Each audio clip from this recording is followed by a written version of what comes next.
নমস্কাৰ সকলোকে পুনৰবাৰ স্বাগতম জনাইছোঁ অন্য এটা ভিডিঅ'লৈ। আজি যিহেতু ভিডিঅ'টো যিসকল মহিলা বান্ধৱী আছে তেওঁলোকৰ কাৰণে বিশেষভাৱে উপকৃত হ'ব। তিনিটা ইয়াতে টিপছ মই দিম ফেচবুক যিসকলে ব্যৱহাৰ কৰে।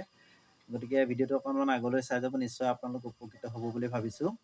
গতিকে বেছিকৈ কথা বহলাই নাথাকি আমি ডাইৰেক্ট স্ক্ৰীনৰ মাজলৈ গৈছোঁ। প্ৰথমতে আপোনালোকক মেছেঞ্জাৰত এটা অপশ্যন দেখাইছোঁ। মেছেঞ্জাৰ মই অপেন কৰিছোঁ, আপোনালোকক দেখাইছোঁ, চাই থাকক। অপেন কৰাৰ পিছতে ইয়াতে আপোনাৰ 3 লাইন আছে, ইয়াতে ক্লিক কৰিলোঁ। ক্লিক কৰাৰ পিছত দেখিবলৈ পাইছে সোঁ চাইডে এটা ছেটিংছৰ অপশ্যন আছে, ইয়াতে লাহেকৈ ক্লিক কৰিব। ক্লিক কৰাৰ পিছত আপোনাৰ ইয়াতে নাম আহিছে দেখিবলৈ পাইছে, একেবাৰে ওপৰত আপোনাৰ নাম আহিছে আৰু তাৰ তলতে আপোনাৰ লাইট মোড, আপোনালোকৰ যদি এইটো মানে নাইট মোড অন নাই তেতিয়াহ'লে লাইট মোড বুলি আহিব। আৰু তাত 2 নম্বৰ অপশ্যনটো চাওক, এক্টিভ ষ্টেটাছ। এই এক্টিভ ষ্টেটাছ অপশ্যনত ক্লিক কৰিব।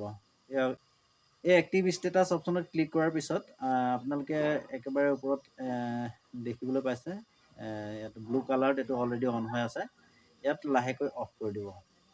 ইয়াক অফ কৰিবলৈ এইবাবে কৈছোঁ, এতিয়া সময়টো দেখুৱাইছে কিমান সময়ৰ কাৰণে আপোনালোকে অফ কৰি ৰাখিব। যেতিয়ালৈকে আপোনালোকে নিবিচাৰে তেতিয়ালৈকে অফ ৰাখিব পাৰে। ইয়াৰ উপকাৰিতাটো এতিয়া কৈছোঁ। এইটো আচলতে অন কৰি ৰাখিলে আপোনালোক যে ফেচবুকত অনলাইন আছে নে অফলাইন আছে, যিসকলে আপোনালোকক মেছেজ বা ফোন কৰি থাকে তেওঁলোকে গম নাপাব আপুনি অনলাইন আছে নে অফলাইন আছে। গতিকে এইটো ইয়াৰ প্ৰথম টিপছটো আপোনালোকক ক'লোঁ। এইটো অন্য কোনো সমস্যা নহয়, আপুনি যিকোনো যাৰ লগতে হওক কথা পাতি থাকিব পাৰিব।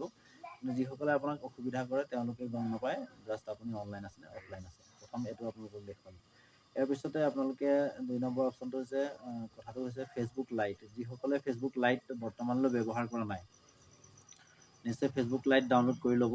ফেচবুক লাইট ডাউনলোড কৰিলে আপোনালোকৰ কি সুবিধা হয় মই দেখাইছোঁ। একেবাৰে ইয়াতে চাওক ওপৰ অপশ্যনত, ইয়াতে মেইন বাৰ আছে, মেইন বাৰত টেপ কৰিব নালাগে, মাজত চাওক মেছেজ আছে, মেছেজ অপশ্যনত ক্লিক কৰিব। মেছেজ অপশ্যনত ক্লিক কৰাৰ পিছত এনেদৰে যিসকলে মেছেজ ফোন কৰে তেওঁলোকৰ চাৰ্টখন খোল খাই আহিব।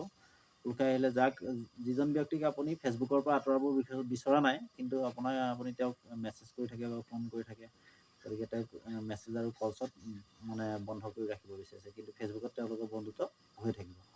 এনেদৰে চাওক নামটোৰ তলতে ব্লক অপশ্যন আছে, এই ব্লক অপশ্যনত ক্লিক কৰিব। দুটা ৰেড কালাৰ খোল খাই আহিছে।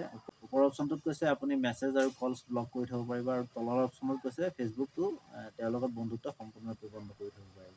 গতিকে আপুনি যিটো বিচাৰে সেইটোৱে কৰিব পাৰে, কিন্তু আপুনি মেছেজ আৰু কলছত যদি অসুবিধা পাই আছে তেতিয়াহ'লে এই ওপৰৰ অপশ্যনত ক্লিক কৰি লাহেকৈ ব্লক কৰি থ'ব। তেওঁ কোনোদিন কেতিয়াও ফোন মেছেজ কৰিব নোৱাৰে। প্ৰথম এতিয়া আমি এইটো দেখাই দিলোঁ আপোনালোকৰ 2 নম্বৰ টিপছ। এতিয়া আমি আহিছোঁ ফেচবুকৰ যিটো মেইন ভাৰ্জন আপোনালোকে ফেচবুক ব্যৱহাৰ কৰে।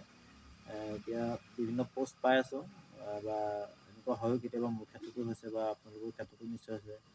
কিছুমান অশ্লীল কমেণ্ট কৰে, কিবা এটা কথা জ্যেষ্ঠজনে কৈ থাকে বা কমেণ্ট কৰা থাকে, তাৰ তলতে এটা অশ্লীল কমেণ্ট কৰি দিয়ে। সেই কমেণ্টটো আপুনি তেওঁ নজনাকৈ হাইড কৰি থৈ দিব, মানে তেওঁক আপুনি ৰিপ্লাইও কৰিব নালাগে আৰু তেওঁ গম নাপাব যে তেওঁৰ কমেণ্টটো যে তাত শ্ব' হৈ থকা নাই। তেওঁ যদি চাই বেলেগ কথা, কিন্তু তেওঁলোক নিজৰ কমেণ্টটো দেখিয়ে থাকিব যি কমেণ্ট কৰিছে, কিন্তু তেওঁ গম নাপায় যে তেওঁৰ কমেণ্টটো হাইড হৈ আছে। গতিকে এইটো এনেকুৱা ধৰণৰ 3টা আপোনালোকক ক'লোঁ। ইয়াতে আপোনাৰ যদি এইটোতো মই দেখাই আছোঁ, এইটোতো যিহেতু একো বেয়া কমেণ্ট নহয়, গতিকে ইয়াক মই আনহাইড কৰি দিছোঁ। কমেণ্টটো দেখাই কৰি থৈছোঁ বাৰু, সকলোৱে দেখক, একো নহয়। গতিকে আপোনালোকক এইকেইটা প্ৰচেছৰ কথা ক'লোঁ। যদি ভিডিঅ'টো ভাল লাগিলে তেতিয়াহ'লে নিশ্চয় এটা লাইক কৰাৰ লগতে আৰু সামান্য এটা কমেণ্ট কৰিব। এই ভিডিঅ'টো কেৱল মহিলাসকলৰ বাবে বুলি এইবাবেই কৈছিলোঁ, পুৰুষসকলে বেয়া পাব নালাগে, কাৰণ তেওঁলোকৰ বাইদেউ ভণ্টি বা তেওঁলোকৰ পত্নীৰ একাউণ্টটো এনেদৰে সুৰক্ষিত কৰি ৰাখিব। গতিকে এইকেইটা প্ৰচেছ আপোনালোকক ক'লোঁ। যদি ভিডিঅ'টো ভাল লাগে নিশ্চয় কমেণ্ট কৰি থৈ যাব। আজিলৈ ধন্যবাদ।